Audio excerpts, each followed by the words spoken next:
जो दिखाई नहीं देता वही सत्य है। यह वाक्य साधारण नहीं है, यह जीवन को देखने का पूरा दृष्टिकोण बदल देता है। और ओशो कहते हैं कि मनुष्य की सबसे बड़ी भूल यही है कि वह केवल उसी को सत्य मान लेता है जो आंखों से दिखता है, जिसे छुआ जा सकता है, जिसे शब्दों में बांधा जा सकता है, जबकि वास्तविक सत्य न तो आंखों से दिखाई देता है, न हाथों से पकड़ा जा सकता है, न ही भाषा में कैद किया जा सकता है।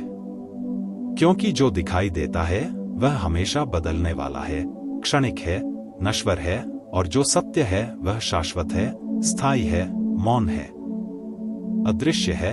ओशो के अनुसार मनुष्य का पूरा जीवन दृश्य के पीछे भागते हुए बीत जाता है। धन, पद, शरीर, संबंध, मान सम्मान, ये सब दिखाई देते हैं, इसलिए मन को आकर्षित करते हैं। लेकिन इन सब के पीछे जो चेतना है, जो साक्षी है, वही सत्य है और वही दिखाई नहीं देता।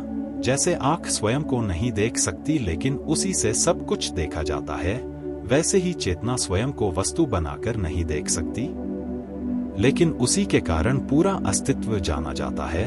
ओशो कहते हैं कि सत्य कोई वस्तु नहीं है जिसे तुम खोज लोगे, सत्य तो वह है जिसमें खोज करने वाला स्वयं विलीन हो जाता है।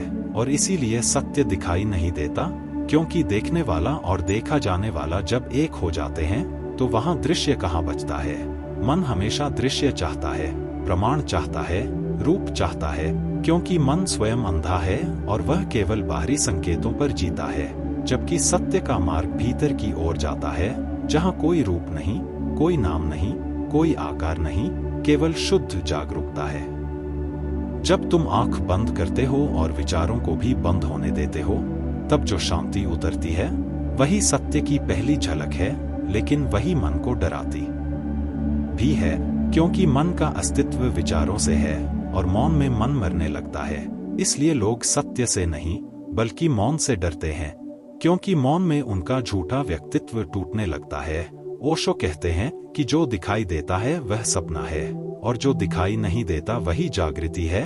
तुम्हारा नाम दिखाई देता है लेकिन तुम नाम नहीं हो, तुम्हारा शरीर दिखाई देता है लेकिन तुम शरीर नहीं हो, तुम्हारे विचार दिखाई देते हैं लेकिन तुम विचार नहीं हो।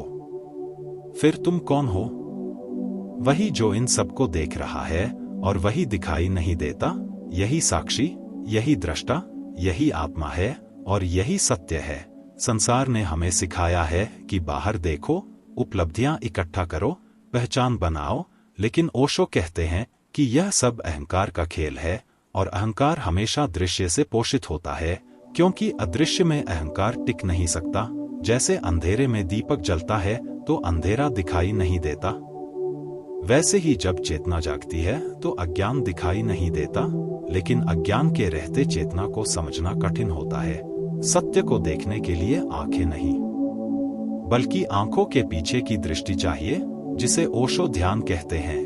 ध्यान का अर्थ है बिना कुछ किए, बिना कुछ चाहे, केवल होना, और इस होने में जो घटता है वही सत्य है।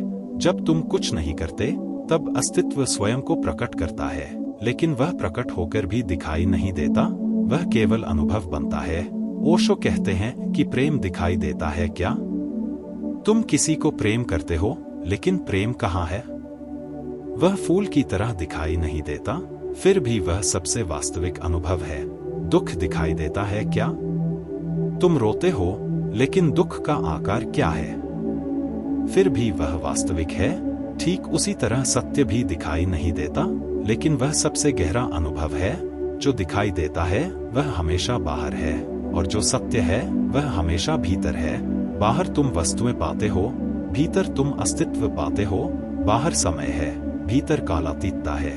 बाहर परिवर्तन है, भीतर शाश्वत मौन है। ओशो कहते हैं कि जब तक तुम देखने वाले बने रहते हो तब तक सत्य दूर रहता है, लेकिन जिस दिन देखने वाला भी छूट जाता है उसी दिन सत्य घटित होता है। इसलिए सत्य कोई लक्ष्य नहीं बल्कि एक घटना है जो तब होती है जब तुम स्वयं अनुपस्थित हो जाते हो। यह विरोधाभास है। जब तुम नहीं होते तब तुम होते हो, जब अहंकार नहीं होता तब आत्मा प्रकट होती है। जो दिखाई नहीं देता वही सत्य इसलिए है क्योंकि वह किसी सीमा में बंधा नहीं, वह किसी रूप में कैद नहीं, वह निराकार है और निराकार को आंख कैसे देखेगी? ओशो कहते हैं कि धर्म ने भी बड़ी भूल की जब उसने सत्य को शब्दों, शास्त्रों और मूर्तियों में बांधने की कोशिश की, क्योंकि शब्द दृश्य हैं, ध्वनि है, प्रतीक हैं। लेकिन सत्य प्रतीकों से परे है, इसीलिए सभी बुद्ध, सभी ज्ञानी अंत में मौन हो जाते हैं। क्योंकि जो कहना था वह कहा नहीं जा सकता। मौन ही अंतिम वाणी है। जब तुम मौन में बैठते हो बिना किसी उद्देश्य के, तब धीरे धीरे विचार गिरने लगते हैं, पहचान ढीली पड़ने लगती है और एक क्षण आता है जब केवल जागरूकता शेष रह जाती है। न तुम हिंदू हो, न मुसलमान, न पुरुष, न स्त्री, न अमीर, न गरीब, बस शुद्ध अस्तित्व, और वही सत्य है। लेकिन यही सत्य समाज के लिए खतरनाक है, क्योंकि जो व्यक्ति सत्य को जान लेता है उसे डराया नहीं जा सकता, खरीदा नहीं जा सकता, गुलाम नहीं बनाया जा सकता।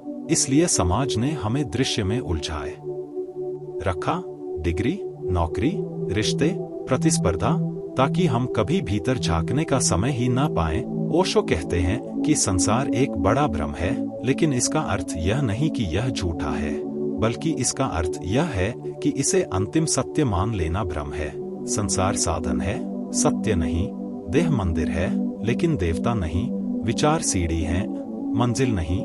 जब तुम इस भेद को समझ लेते हो, तब जीवन बोझ नहीं रह जाता, तब हर क्षण उत्सव बन जाता है। क्योंकि तुम जानते हो कि जो दिखाई दे रहा है वह खेल है, लीला है, और जो दिखाई नहीं दे रहा वही मूल है। मृत्यु भी दिखाई देती है, शरीर गिरता है, लेकिन सत्य नहीं मरता, क्योंकि सत्य कभी पैदा ही नहीं हुआ। ओशो कहते हैं कि जो पैदा हुआ है वह मरेगा, और जो मरेगा वह सत्य नहीं हो सकता।